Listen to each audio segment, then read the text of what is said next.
What's going on, guys? Welcome back to another video. In this video, I've got another very important AMC update to bring all of you this afternoon. So I've been researching over the past couple of days about a couple of different situations surrounding AMC. Now, there is a way for these funds to start hiding their short interest in the option chain. And in the past, we have talked about the funds doing this in the deep in the money calls. Now, there's another way that they can do this too in the form of deep out of the money puts. But until this last week, we really didn't see any indication of either of these strategies being used.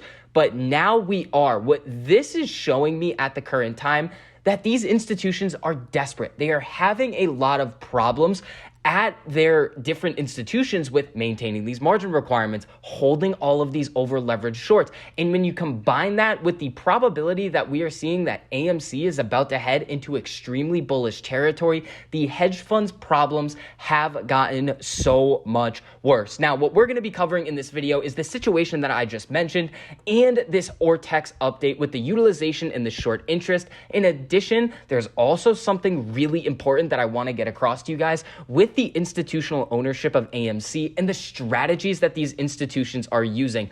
All of these things, when you combine them together, are extremely bullish. So before we get into all of that information, if you enjoyed the information and analysis that I provide for you in this video, make sure you go down and hit that like button. It costs you nothing to do it, but it really helps us out a whole lot in getting this information out to as many people who want to learn. And if you want to see more videos like this, make sure you hit that subscribe button. So at the current time that I'm recording, AMC is currently trading at $40.68, up about 1% on the day. Now, a lot of people were really excited to have a very big green day today, but something that I was going over in the beginning of the week was that we had this Jackson Hole Symposium, a big Fed meeting happening yesterday, Thursday, and today, Friday, at the end of this week. Now, a lot of people were expecting the Fed to really provide a time frame on the tapering of asset purchases, but what Jerome Powell basically came out and said was nothing. The market started to go up. We saw AMC kind of hang and lag behind the market,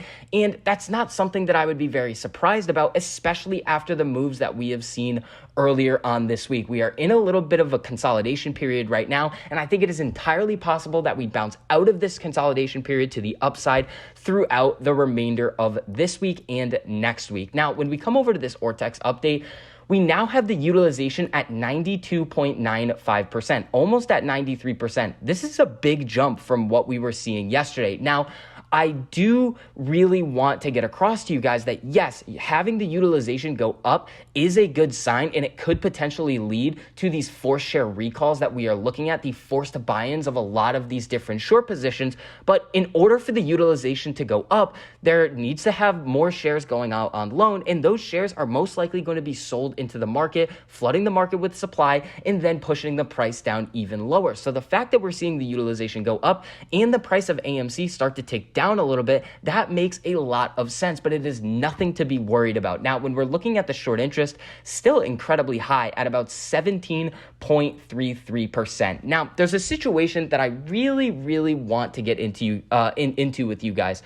When we come over to Fintel right here, this is going to be the institutional ownership of SPRT. Now, what we're not going to do right now is go in depth into the short squeeze happening with SPRT. A lot of you guys have made a bunch of money with that. You were asking me about it on the streams. And yeah, congratulations. I got in at one point. I was in and out. Probably could have held it for a little bit longer. But again, profit is profit. What I really want to point out to you guys is who owns SPRT. When we look at the institutional ownership right now and we sort it by the most amount of shares, the top institutional owner of SPRT, Renaissance Technologies. They also decreased their position size over the last quarter by about 7.8%. Now, if you remember from a couple of weeks ago, we had this article come out right here.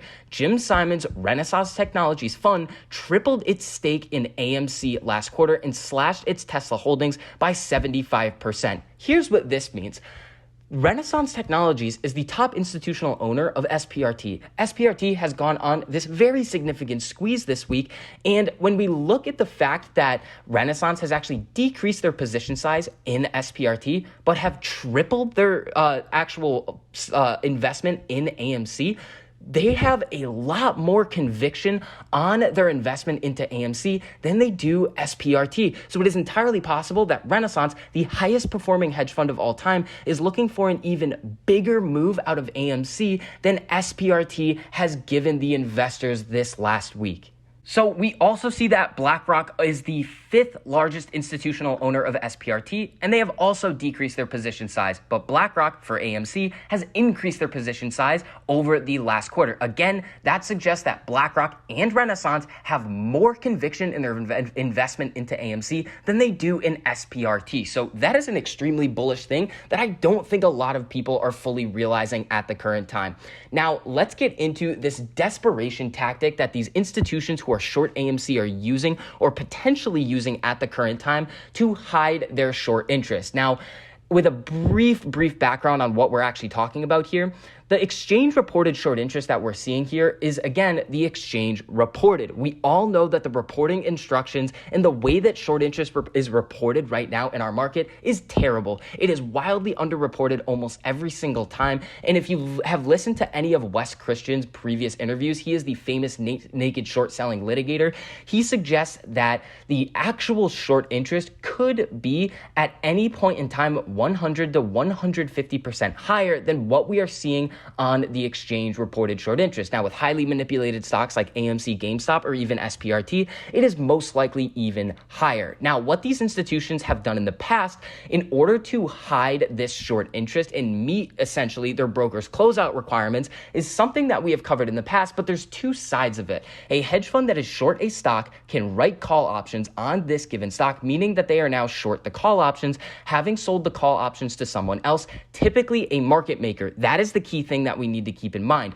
Then they simultaneously buy shares against those call options. The shares bought against the call options could be synthetic longs, meaning they are not part of the original share flow of the stock as sold to the hedge fund by the market maker that takes the other side of the trade. This works because if a market maker buys options from an options writer, the market maker has legal privileges to do a version of naked shorting as a part of their hedging function. This is necessary under the current rules, yada, yada, yada. So here is what they're essentially doing. They would sell these deep in the money calls. Why would they do this? Well, if you're selling something that is deep in the money, the actual liquidity on that specific strike on the option chain is going to be incredibly low, and you can almost guarantee the other counterparty. And in this example, it would be the market maker. And when the market maker ends up hedging those shares or the contracts that they have essentially bought, they would need to essentially short the stock in order to maintain that directionally neutral status.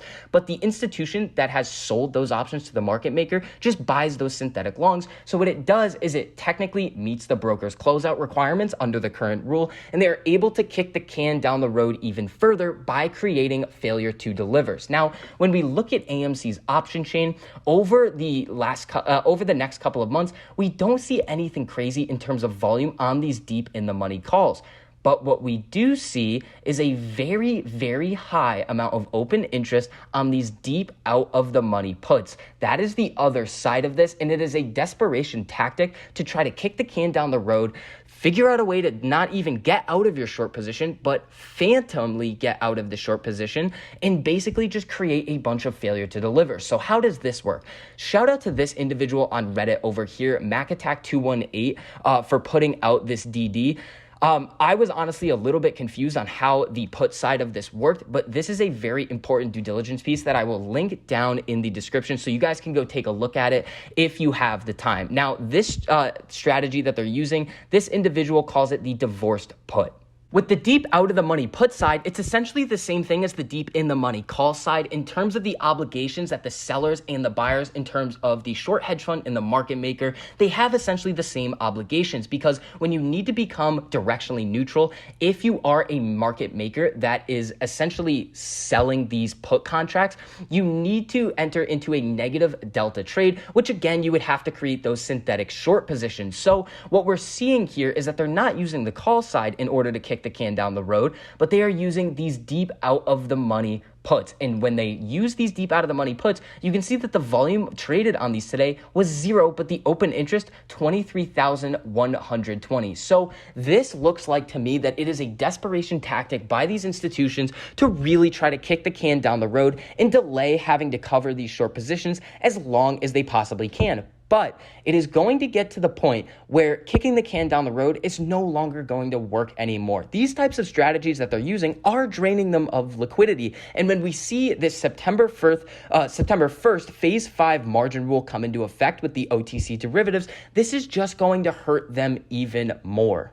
Now, again, when we come back to this Reddit post over here, he does give some caveats to this theory, and one of them is that there are just people buying these deep out of the money puts because they're so cheap on the off chance that AMC does come crumbling down. Do I think that's going to happen? No, I think the probability of these over-leveraged funds using these deep out of the money puts to basically spoof their short interest and make it seem like they are not as over-leveraged as they actually are is a lot more likely. So that is going to wrap up this update on AMC. Again, I am incredibly bullish going into the next couple of weeks that we have coming forward. We have a lot of good things coming. We have a lot of potential catalysts coming up in the form of GameStop's earnings, which could potentially give us some more really useful information about not only GameStop as a company, but how it could affect their short squeeze and then reflecting over to AMC. So that is going to wrap up this update. If you enjoyed the information and analysis that I provided for you in this video, make sure you go down and hit that like button. It costs you nothing to do it, but it really helps us out a whole lot in getting this information out to as many people who want to learn.